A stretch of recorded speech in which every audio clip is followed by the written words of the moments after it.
News 10 Sports Center. We are Acadiana's local sports leader. Good evening, Acadiana. I'm Jalen Cavalier. Emergencies and injuries can happen at any time on the field, on the court, and even on the track. Louisiana Athletic Trainers Association President Philip Shaw tells us what an athletic trainer is and why they are important for athletes. We're allied healthcare professionals that specialize in the treatment, rehabilitation, and reconditioning of athletic-related injuries or injuries that happen to the physically active population. Are there athletic trainers at all levels of sports?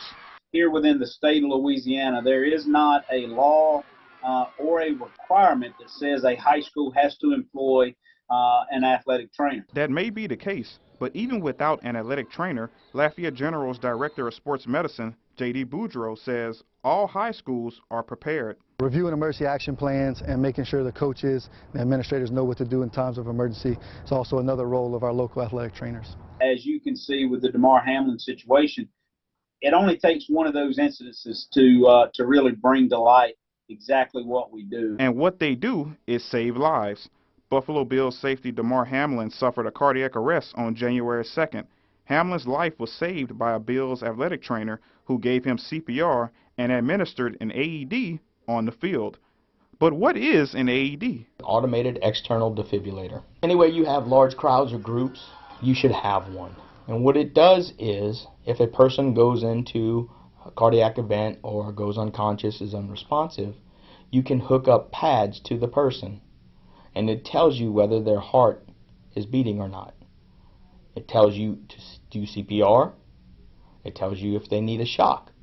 B.J. Duplantis is in his 16th year as an Associate Director of Sports Medicine at UL, and he says having more athletic trainers at the college level is also important. We can provide a better service.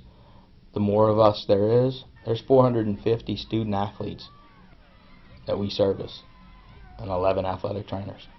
Eventually, it's going to come to where you need to have an athletic trainer at youth recreation centers. Speaking of the youth, owner of the Saints and Pelicans, Gail Benson, donated AEDs to New Orleans and Jefferson Parish recreation departments. With these donations, kids can participate in sports without having to worry about injuries. Without everybody working as a coordinated team, the outcome isn't what it is. And what you saw the other night with DeMar Hamlin is people putting the athlete first. You know, sometimes we have to protect athletes from themselves. They want to go out there and play injured. Nope.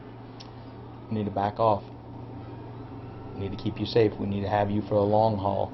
We need to look out what's in your best interest for your future, not while you're playing athletics at UL. You have a life after this, and we want to make sure that your quality of life once you leave us is the best it can possibly be. If you're interested in becoming an athletic trainer, you can take pre-athletic training classes at your college or university and then contact the master's degree program. That's your look at sports. I'm Jalen Cavalier.